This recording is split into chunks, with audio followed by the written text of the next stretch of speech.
Hello friends, आज हम spark के एक फीचर आरडीडी के बारे में डिस्कस करें। लास्ट टाइम हमने डिस्कस करा था कि स्पार्क क्या है, स्पार्क क्यों एक क्लस्टर कंप्यूटिंग फ्रेमवर्क है।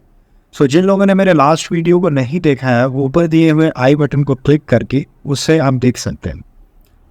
सो आज हम डिस्कस करने वाले हैं आरडीडी के बारे में। डेटा प्रोसेस स्पार्क में बेसिकली दो तरीके से होता है, एक है आरडीडी, दूसरा है डेटा फ्रेम।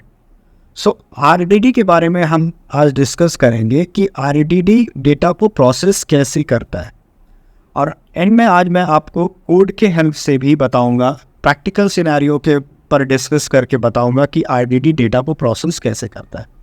सो पहले हम आरडीडी के बारे में समझते हैं कि आरडीडी क्या है। आरडीडी को बेसिकली बोला जाता है रिजिलिएंट डिस्ट्रीब्यूटेड डेटा सेट। सो यहाँ पे हमें समझने की ज़रूरत है कि रिजिलिएंट का क्या मतलब है, डिस्ट्रीब्यूटेड का क्या मतलब है, डेटा सेट क्यों बोला जा रहा है। सो रिजिलिएंट इसलिए बोला जा रहा है कि जब कभी भी किसी रीज़न से नोड फेल हो जाता है तो डेफिनेटली सी बात है, नोड फेल होगा तो डेटा लॉस होगा, पार्टीशन डैमेज होगा। तो यह क्या करता है, लॉस डेटा को और डैमेज पार्टीशन को रिकम्प्यूट करके फिर से ठीक कर देता है, इसीलिए इसे फॉल्ट टॉलरेंट भी बोला जाता है। सो ये डेटा को फिर से रिकम्प्यूट और ठीक कैसे करता है, किसकी हेल्प से ये काम ये कर सकता है, ये करता है with the help of die, जिसे बोलते हैं डायरेक्ट एसाइक्लिक ग्राफ। तो डायरेक्ट एसाइक्लिक ग्राफ क्या है, ये मैं आपको कमिंग वीडियो में बताऊंगा कि ये कैसे काम करता है और किस तरीके से इसका यूज होता है स्पार्क में। सो नेक्स्ट है डिस्ट्रीब्यूटेड। डिस्ट्रीब्यूटेड का क्या मतलब, डिस्ट्रीब्यूटेड का मतलब यह हुआ कि हमारा डेटा प्रेजेंट है डिफरेंट नोड्स में, एक सिंगल नोड में डेटा प्रेजेंट भी है, डिफरेंट नोड में डेटा प्रेजेंट है, इसीलिए यहाँ कहा जा रहा है distributed, data present in different node, that is why it is called distributed. So data set यहाँ पे क्या बता रहा है, डेटा सेट यहाँ पे रिप्रेजेंट कर रहा है रिकॉर्ड ऑफ डेटा, जिस डेटा पे हम काम करेंगे। यह डेटा हम एक्सटर्नली भी आरडीडी में लोड कर सकते हैं, यह डेटा जेसन फॉर्म में हो सकता है, सीएसवी फॉर्म में हो सकता है, टेक्स्ट फॉर्म में हो सकता है। सो यहाँ पे रिकॉर्ड ऑफ डेटा रिप्रेजेंट करना है डेटा सेट को। तो अब हम समझ चुके हैं कि रिजिलिएंट क्यों बोला जा रहा है, डिस्ट्रीब्यूटेड क्यों बोला जा रहा है और डेटा सेट क्यों बोला जा रहा है आरडीडी के में बहुत सारे फीचर्स होते हैं, जैसे कि immutable, mutable, in memory computation, lazy evaluation and so on. So अभी मैं एक छोटा सा कोड आपको दिखाता हूँ कि आरडीडी कैसे काम करता है। सो इस कोड के थ्रू हम समझने की कोशिश करते हैं। सो मैंने अपनी आईडीई खोली है जिसमें मैं दो लाइब्रेरीज को इंपोर्ट करा हूँ, एक है स्पार्क कॉन्टेक्स्ट और स्पार्क कॉन्फ। इन दोनों लाइब्रेरीज को इंपोर्ट करना इंपॉर्टेंट होता है जब कभी भी हम आरडीडी में काम करते हैं। फिर मेन मेथड को कॉल करा है और फिर इन दोनों लाइब्रेरीज को इनिशियलाइज करा है। सो अब हम यहाँ पर क्या करेंगे, एक वेरिएबल लिया यहाँ पे डेटा, जिसके अंदर हमने लिस्ट ऑफ इंटीजर्स रखा 1, 2, 3, 4, 5।